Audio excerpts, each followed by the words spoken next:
উজির সাহেব, কোথায় উজির সাহেব?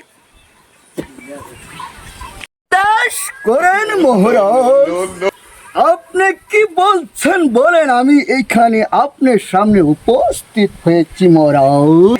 উজির সাহেব, আপনার কথা শুনে আমি মুগ্ধ হয়ে আপনাকে বলেছি আমার সেনাপতি মশাইকে অতি শীঘ্রই আমার রাজদরবারে হাজির করো। ঠিক আছে মহারাজ, আদেশ করেন সেনাপতি সাহেব, আদেশ করেন সেনাপতি সাহেব। সেনাপতি সাহেব, মহারাজের আদেশ আপনাকে বলছি, এখন এখন আপনি মহারাজের সামনে হাজির হইতেন। ঠিক আছে, আমি এখন যাচ্ছি মহারাজের দরবারে।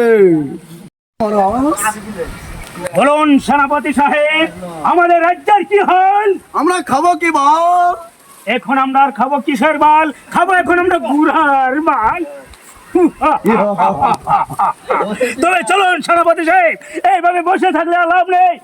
আমাদের উজির সাহেব যে রাস্তায় চলে গেছে, চলুন আমরা সেই পথে চলে যাব। কোথায় সেনাপতি?